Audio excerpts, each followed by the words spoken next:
하니라. 예루살렘으로 올라가는 길에 예수께서 그들 앞에 서서 가시는데 그들이 놀라고 따르는 자들은 두려워하더라. 이에 다시 12 제자를 데리시고 자기가 당할 일을 말씀하여 이르시되, 보라, 우리가 예루살렘에 올라가노니 인자가 대제사장들과 서기관들에게 넘겨지매 그들이 죽이기로 결의하고 이방인들에게 넘겨주겠고, 그들은 능욕하며 침뱉으며 채찍질하고 죽일 것이나 그는 3일 만에 살아나리라. 세베대의 아들 야고보와 요한이 주께 나와 여짜오되, 선생님이여, 무엇이든지 우리가 구하는 바를 우리에게 하여 주시기를 원하옵나이다. 너희에게 무엇을 하여 주기를 원하느냐? 주의 영광 중에서 우리를 하나는 주의 우편에 하나는 좌편에 앉게 하여 주옵소서. 너희는 너희가 구하는 것을 알지 못하는도다. 내가 마시는 잔을 너희가 마실 수 있으며 내가 받는 세례를 너희가 받을 수 있느냐? 할 수 있나이다. 너희는 내가 마시는 잔을 마시며 내가 받는 세례를 받으려니와 내 좌우편에 앉는 것은 내가 줄 것이 아니라 누구를 위하여 준비되었든지 그들이 얻을 것이니라. 10 제자가 듣고 야고보와 요한에 대하여 화를 내거늘 예수께서 불러다가 이르시되, 이방인의 집권자들이 그들을 임의로 주관하고 그 고관들이 그들에게 권세를 부리는 줄을 너희가 알거니와 너희 중에는 그렇지 않을지니 너희 중에 누구든지 크고자 하는 자는 너희를 섬기는 자가 되고 너희 중에 누구든지 으뜸이 되고자 하는 자는 모든 사람의 종이 되어야 하리라. 인자가 온 것은 섬김을 받으려 함이 아니라 도리어 섬기려 하고 자기 목숨을 많은 사람의 대속물로 주려 함이니라. 그들이 여리고에 이르렀더니 예수께서 제자들과 허다한 무리와 함께 여리고에서 나가실 때 디메오의 아들인 맹인 거지 바디메오가 길가에 앉았다가 나사렛 예수시란 말을 듣고 소리질러 이르되, 다윗의 자손 예수여, 나를 불쌍히 여기소서. 많은 사람이 꾸짖어 잠잠하라 하되 그가 더욱 크게 소리질러 이르되, 다윗의 자손이여, 나를 불쌍히 여기소서. 예수께서 머물러 서서 그를 부르라 하시니 그들이 그 맹인을 부르며 이르되, 안심하고 일어나라. 그가 너를 부르신다. 맹인이 겉옷을 내버리고 뛰어 일어나 예수께 나아오거늘 예수께서 말씀하여 이르시되, 내게 무엇을 하여 주기를 원하느냐? 선생님이여, 보기를 원하나이다. 가라. 내 믿음이 너를 구원하였느니라. 하시니 그가 곧 보게 되어 예수를 길에서 따르니라.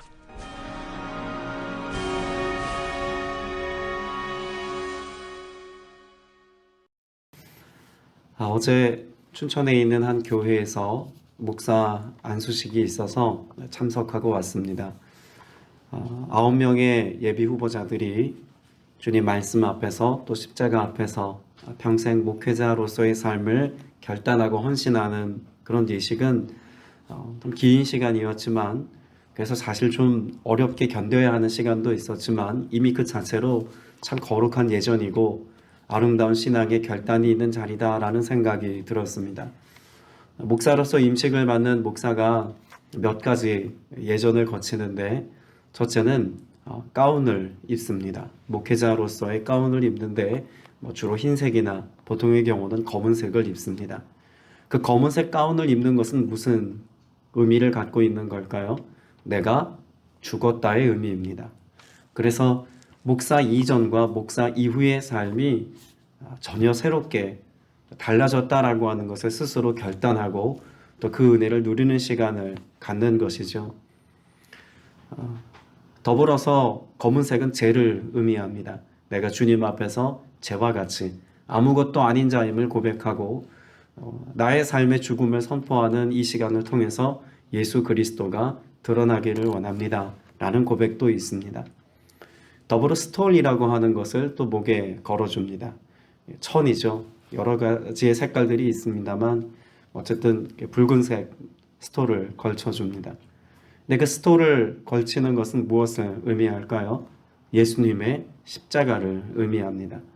그래서 이제는 자신의 의지와 뜻과 계획을 따라 살지 않고 날마다 예수 그리스도의 십자가, 주님이 우리에게 말씀하신 바로 그 자기 십자가를 지고 주의 길을 따라가겠습니다 라고 하는 헌신의 고백이 담겨져 있는 것입니다. 그리고 무릎을 꿇고 성경에 손을 얹고 서약을 합니다. 그가 무릎을 꿇는 것은 주님 앞에 순종하고 또 주님의 뜻이라면 내가 원하는 것과 다른 것이어도 내가 그것을 기꺼이 선택하겠습니다라고 하는 신앙적인 결단을 고백하는 것이죠. 그리고 그 모든 주님의 말씀이 내 삶에 이루어지기를 원합니다라고 하는 의미로 성경에 손을 얹고 선언을 합니다. 이미 목사 안수를 받은 지 20년 가까이 되는 저로서는 그 시간이 참 엄숙하게 느껴질 뿐만 아니라 지나온 시간들 목회자로서의 삶을 돌아보고 반성하는 또 시간도 되었습니다. 저렇게 주님 앞에 순전함으로 믿음의 결단을 했던 그때가 있었는데 과연 나는 그때의 결단과 그 영적인 결연함을 가지고 주님의 말씀에 합당한 목회자로서 또 주의 종으로서 성직자로서의 삶을 살고 있는지에 대해서 깊이 돌아보고 반성하게 되었습니다. 목회자들에게만 해당되는 이야기는 아니라고 생각됩니다. 모든 그리스도인이라면 마치 목사 안수식 이전과 목사 안수 이후의 삶이 달라야 하는 것처럼 우리는 예수 그리스도 주님을 나의 주로 고백한 이전과 이후의 삶이 철저히 달라야 한다는 것을 분명히 성경이 말씀으로 가르쳐주고 있죠. 우리가 잘 알고 있는 고린도후서 5장 17절 말씀에 보면 이전 것은 지나갔으니 보라 새 것이 되었도다 라고 말씀합니다.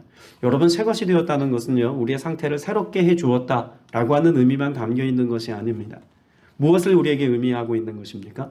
새 것이 되었기에 새로운 가치를 따라 새로운 목표를 향해 새로운 삶의 내용을 가지고 살아갈 것을 우리에게 말씀해 주고 있는 것입니다. 왜 자기 십자가를 지고 주님을 따라가라고 말씀하고 있을까요? 예수님의 십자가는 역사의 새로운 전환점입니다. AD와 BC로 나뉘어지는 것처럼 예수 그리스도의 십자가 사건은 우리 인생의 전환점이자 새로움의 시작입니다. 새로운 세상이 열린 것입니다. 예수 그리스도께서 우리에게 십자가를 지고 날마다 주님을 바라보라고 말씀하시는 것은 우리가 그 십자가 앞에서 매일 순간이 날마다 새로운 날이 되어지게 하시는 은혜를 우리에게 이루시기 위함 아니겠습니까?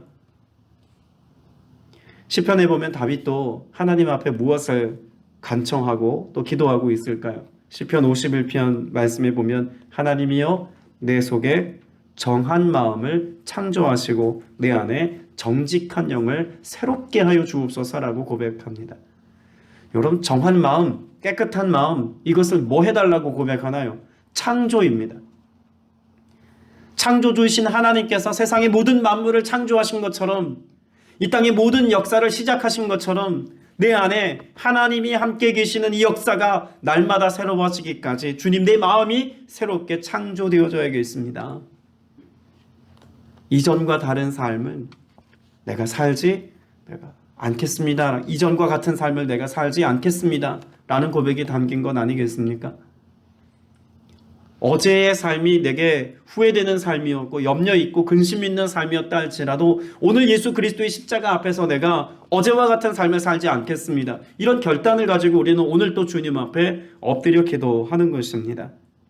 그 새롭게 하시는 주님의 창조의 역사가 오늘 우리의 삶 가운데 이루어지기를 바랄 때 주님께서 우리에게 열어놓으신 새날, 새 은혜, 새 역사를 우리의 삶 가운데서 또다시 새롭게 마주할 수 있게 되는 것이죠. 예수님께서는 바로 그런 새로운 역사를 쓰시기 위해서 예루살렘을 향해 가고 계십니다.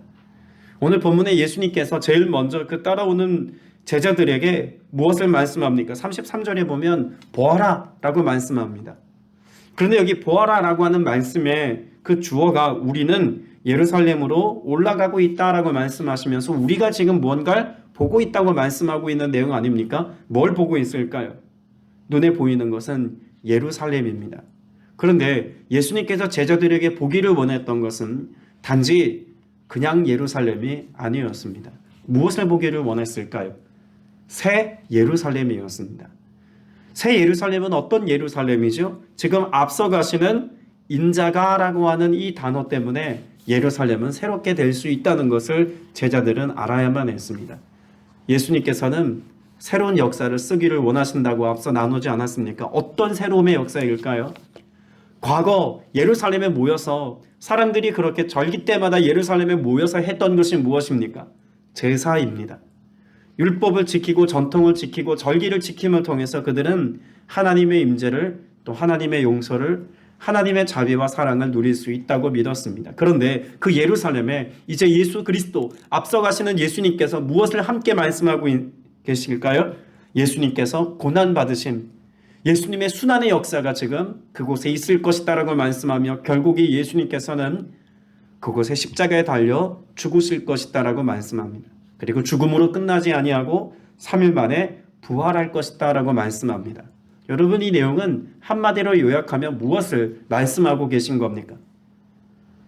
성전이신 예수 그리스도께서 십자가에 직접 오르심을 통하여서 믿음의 근거가 바뀌었다, 바뀔 것이다라고 하는 사실을 말씀하고 있는 겁니다. 이전에는 전통과 절기를 지키는 것이 그들에게 중요했지만 이제는 무엇이 중요하다고 말씀하나요? 예수 그리스도의 십자가 사건 이후로는 우리의 죄를 대속하시기 위하여 그 위에 오르시고 부활의 영광스러움으로 다시 사신 예수 그리스도를 믿는 믿음이 우리의 구원의 근거가 될 것이다라고 말씀하고 있습니다. 그 믿음에 관한 역사가 예수 그리스도를 통해서 새롭게 제시되어지고 있는 것 아닙니까? 그래서 사도행전 3장 19절 말씀에 보면 새로운 믿음의 역사를 뭐라고 설명합니까? 모든 죄악을 버리고 마음과 영을 새롭게 할지어다. 이렇게 하면, 이와 같이 하면 새롭게 되는 날이 주 앞으로 너희에게 이를 것이다 라고 말씀합니다. 우리가 예수 그리스도의 십자가 앞에서 회개하고 주님의 은혜와 긍휼과 자비를 구하게 되면, 그렇게 하면 나를 새롭게 하시는 새로움의 역사가 우리의 삶 가운데 주로부터 임하게 될 것이다 라고 말씀하죠. 그래서 골로새서 3장 10절을 말씀해 보면 우리의 지식에까지 우리의 전인격과 전 존재가 예수님 때문에, 아니 예수님 덕분에 전혀 새롭게 될 것에 관하여 말씀하고 있습니다. 오늘 저와 여러분이 살아가는 일상 속에서 나를 새롭게 하시는 이 주님의 은혜, 여러분 이것을 날마다 경험하며 사는 은혜가 있게 되시길 축복합니다. 주님 말씀 앞에서 더욱더 자라가는 새로움이 있기를 원합니다. 예수 그리스도의 보혈로 덮여 내 죄악과 내 연약함과 내 삶의 이전의 가치들이 송두리째 무너지고 다시금 주님 앞에서 견고하고 또 온전하게 세워지는 역사를 날마다 더 깊은 은혜로 경험할 수 있는 여러분 되시길 주님의 이름으로 축복합니다. 여러분 10장 31절 오늘 본문 앞선 말씀인 그 31절 말씀에 보면 예수님께서 무엇을 말씀합니까? 그러나 첫째가 꼴찌가 되고 라고 하는 말씀을 지금 말씀하고 있지 않습니까?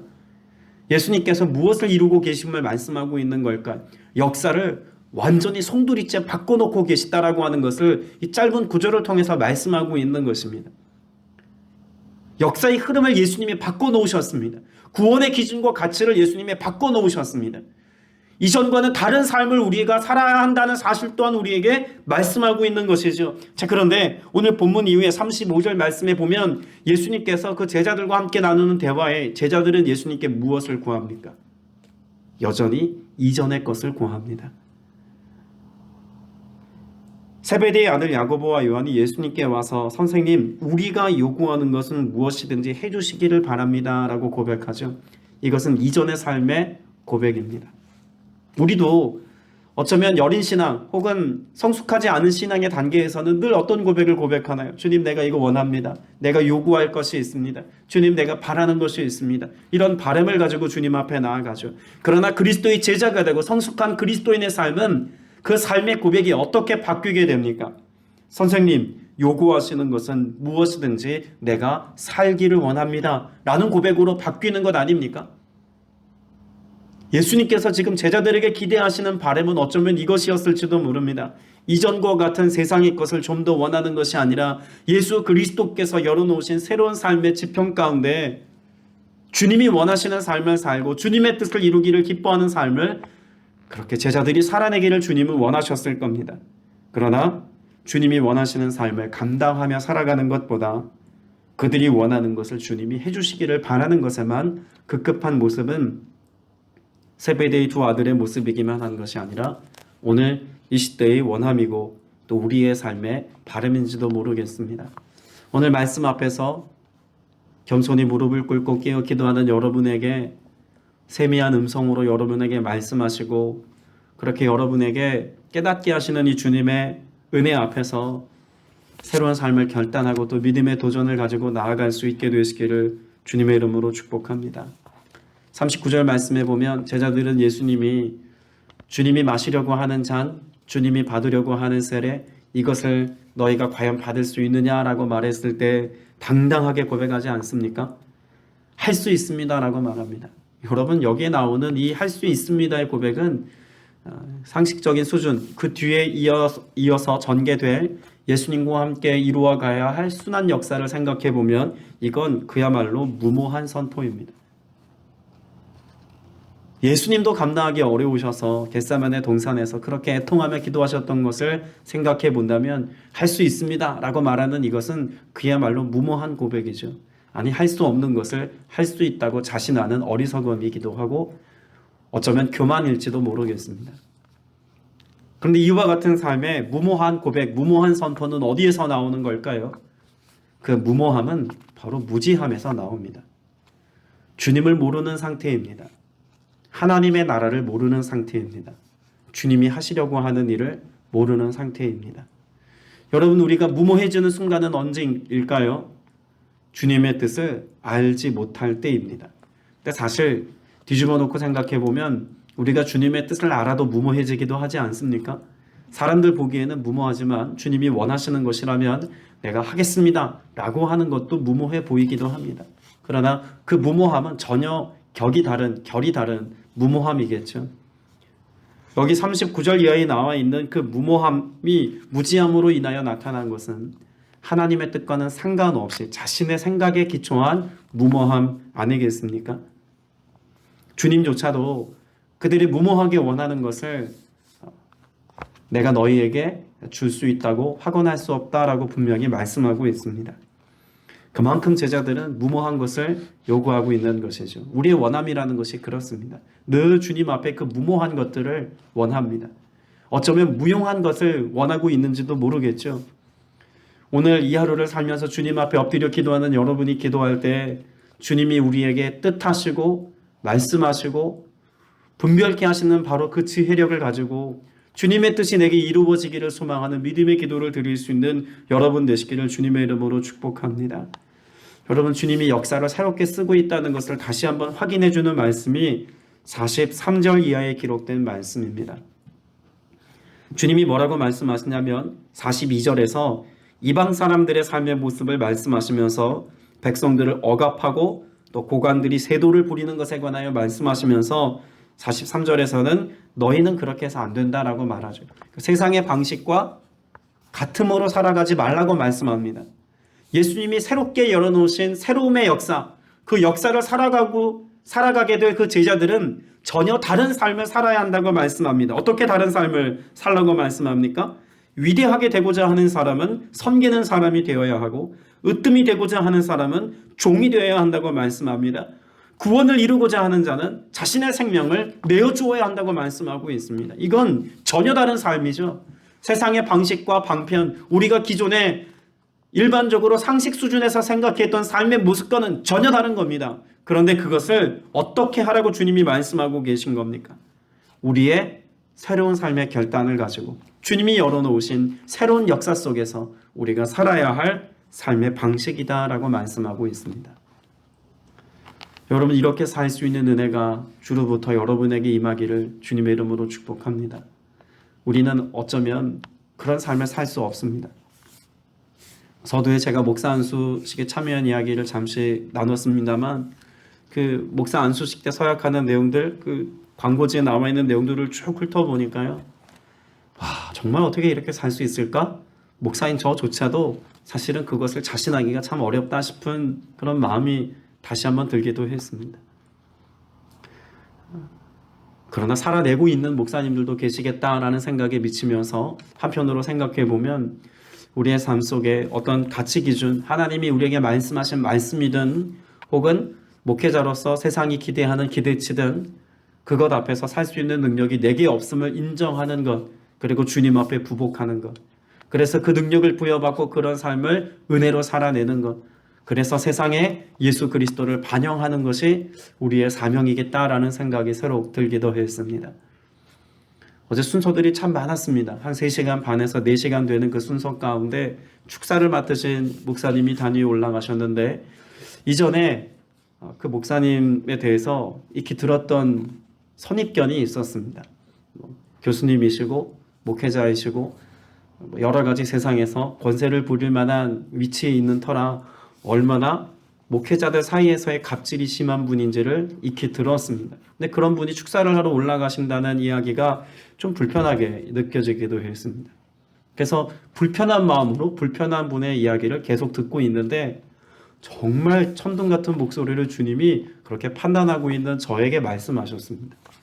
너는 이라는 메시지였습니다. 정말 깜짝 놀랐습니다. 소스라치게 놀랐고 정말 주저앉을 뻔했습니다.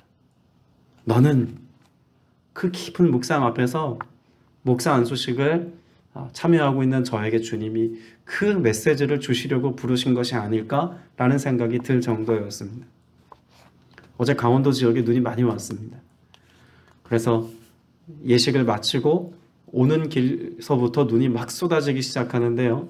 그 눈길을 달리면서 20km, 30km 조심조심 그렇게 달리면서 그 눈길을 달리는데, 마치 그 펼쳐진 설경이 제가 가야 할 길처럼 보이기도 했습니다. 앞이 보이지 않고 길이 미끄러워서 조심조심 그렇게 속도를 줄이고, 내가 한없이 속도를 낼 수 있지만 속도를 낼 수 없는 상황, 내가 원하는 대로 달리고 싶지만 그렇게 달려서는 안 되는 상황이 목회자에게 주어진 삶의 모습과 참 닮았다라는 생각이 들었습니다. 그런데요, 문득 운전을 하다가 정차에 되어 있는 차창을 내리고 소양강 중심으로 해서 춘천댐에서 이렇게 쭉 나오는 그런 강변을 보고 있는데요, 너무 아름다운 겁니다. 산세와 강변이 너무 아름다워서 차를 도리어 길가에 세워놓고 한참을 봤습니다. 그렇게 한참을 눈을 맞으면서 그 풍경을 보고 있는 제 마음 가운데 주님이 말씀하고 계신 것 같았습니다. 너 나하고 가는 길 이렇게 천천히 가는 길이야. 너 나하고 가는 길 이렇게 눈발 날리고 미끄러워서 조심조심 가야 될 길이야. 그런데 내가 함께 할 거야 라고 하는 주님의 메시지 같은 깊은 묵상이 제 안에 일어나면서 참 기뻤습니다. 참 그리고 그 풍경을 보는 것이 즐거웠습니다. 주님이 우리에게 허락하신 그 길이 비단 목회자들에게만 그런 삶의 결단을 요구하시는 길이겠습니까? 앞서 제가 여러분에게 몇몇 성경 구절을 말씀드리지 않았습니까? 모든 죄악을 버리고 마음과 영을 새롭게 하라는 주님의 말씀. 그렇게 우리에게 새롭게 창조의 능력으로 역사하신 주님이 우리와 함께 가자고 하는 그 길은 사실 쉬운 길이 아닙니다. 해가 찬란하게 비치고 고속도로가 쭉 뻗어 있어서 마음껏 속력을 내고 싶은 대로 내고 달리는 그런 길이 아닙니다. 도리어 주님과 함께 천천히 한 걸음 한 걸음 조심조심 가야 할 길일 수도 있습니다. 그러나 주님과 함께 그 길을 걷는 길은 도리어 기쁨이고 아름답고 생명력 넘치는 길일 수 있습니다. 그래서 주님이 우리를 초청하신 것 아니겠습니까? 앞서 읽어보았던 우리 43절, 44절의 말씀, 섬기는 자가 되는 것, 종이 되는 것, 여러분 이건 참 어려운 일입니다. 사람들의 일반적인 상식 수준으로 보자면 어려운 일이지만 주님이 그것을 모범으로 보이셨습니다. 그래서 45절에도 주님이 뭐라고 말씀합니까? 내가 온 것은 섬김을 받기 위해 온 게 아니다. 내가 온 것은 도리어 섬기려 왔고 목숨을 내어주려고 왔고 다른 사람들의 목숨값을 치르기 위하여 왔다고 말씀하고 있지 않습니까? 예수님 그런 삶을 사셨습니다. 왜 예수님이 이런 삶을 사셨을까요? 우리에게 그와 같은 삶의 본이 되어주시고자 삶으로 보이신 것 아니겠습니까? 그럼 우리도 세상에 대하여 그런 삶의 본이 되어야 합니다. 세상을 본받는 자들이 아니라 도리어 세상을 역류하여서 주님이 열어놓으신 새 역사의 흐름에 참여하여서 주님이 우리에게 말씀하신 그 십자가를 지고 주님이 기뻐하시는 삶을 주를 위하여 살아가는 것입니다. 세상이 뭐라고 해도 사람들이 뭐라고 해도 주님의 뜻이면 순종할 수 있는 영적인 무모함을 가지고 주님의 뒤를 따라갈 수 있는 사람이 되어야 합니다. 그러자면 그렇게 주님을 따라가자면 무엇해야 할까요? 우리의 눈이 주를 향하여 열려 있어야 합니다. 주의 말씀에 대하여 열려 있어야 합니다. 46절에 보면 바디모에 관한 말씀이 있지 않습니까? 디메오의 아들 바디메오, 그 눈먼 자가 주님께 다가와 요청합니다. 여러분, 이 바디메오의 요청과 제자들의 요청은 오버랩됩니다. 그러니까 45절에서 세베데의 두 아들이 요청하는 것, 46절 이후에 그 여리고에서 바디메오가 예수님께 요청하는 것, 그 요청 사이에 어떤 격차가 있는지를 우리가 살펴볼 수 있어야 합니다. 바디메오는 주님 앞에 어떤 고백을 가지고 나아갑니까? 가장 간절한 소원 하나, 보기를 원합니다. 여러분, 이것을 가지고 나아갔습니다. 그리고 다윗의 자손이여 나를 불쌍히 여겨 주옵소서 라고 고백과 함께 예수님이 부르시죠. 그래서 사람들이 이 바디메오에게 예수님이 당신을 부르십니다 라고 49절에 이야기합니다. 그리고 부름에 대한 응답으로 바디메오가 달려갑니다. 그 부름에 대한 응답이 뭡니까? 50절 말씀해 보니까 그는 뭐하고? 자기의 겉옷을 벗어던지고 라고 말합니다. 자기의 겉옷을 벗어던지고. 애초에 예수님의 제자들은 배와 부친을 버려두고 예수님을 따라갔습니다. 근데 예수님을 따르는 과정에서 그들은 도리어 예수님으로 인하여서 무엇을 더 얻기를 원하는 마음으로 그들의 상태가 바뀌어버린 것이죠. 예수님께서는 이 바디메오의 모습을 통해서 제자들에게도 말씀하시고 오늘을 사는 우리에게도 말씀하고 계신 것 아닙니까? 정말 주님을 제대로 보자면 바디메오처럼 우리의 눈이 열려야 합니다. 주님을 제대로 볼 수 있어야 합니다. 그 한 가지를 구할 수 있어야 합니다. 이것을 위해서 50절 말씀에 보면 바디메오는 겉옷을 벗어던지고라고 말하죠. 여러분, 여기 말하는 겉옷은요, 바디메오가 살아갈 수 있는 전부의 근거입니다. 어떤 점에서 그럴까요? 당시 유대 사회에는 아무나 성전이나 혹은 특정한 장소에서 구걸할 수 없었습니다. 국가로부터 겉옷을 이렇게 받고 자격증처럼 내가 여기서 구걸을 해도 된다는 어떤 자격을 부여받습니다. 그러면 그 겉옷을 펼쳐놓기도 하고 그 겉옷을 두르기도 하고, 그래서 그 겉옷을 통해서 내가 여기에서 구걸하고 살아도 괜찮다라고 하는 법적인 근거를 갖고 거기서 구걸하는 겁니다.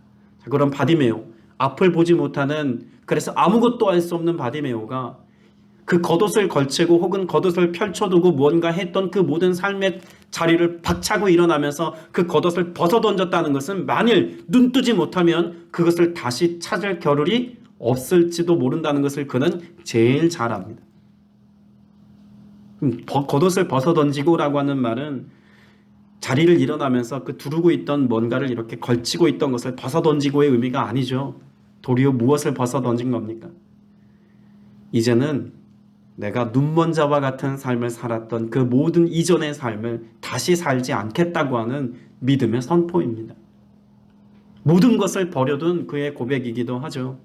주님이 우리에게 원하시는 삶의 태도 역시 이런 것 아닙니까? 내가 이전으로 돌아가지 않겠습니다. 예수 그리스도의 십자가 이전으로 돌아가지 않겠습니다. 예수 그리스도의 보혈의 공로 앞에서 내가 회개하고 주님의 도우심을 구하고 믿음의 고백을 선택했던 그 은혜의 삶을 오늘 또 살기를 원합니다. 십자가 이전으로 돌아가지 않겠습니다. 이런 결단과 믿음의 고백을 주님이 오늘도 우리에게 말씀하고 계신 겁니다. 그리고 우리도 구해야 합니다. 주님께서는 애초에 제자들을 부르셔서 함께 예루살렘으로 올라가실 때 33절에 예수님이 애초에 뭐라고 말씀하셨습니까? 보아라 라고 말씀하셨습니다. 보아라. 그런데 보기를 원하지 않았습니다. 제자들은 보아라 라고 하는 주님의 말씀에 대한 응답으로 내가 보기를 원합니다 라고 하는 주님의 부르심에 대한 응답이 없었지만 도리어 앞을 보지 못했던 바디메오는 주님의 부르심 앞에서 보기를 원합니다 라는 고백을 가지고 서 있죠.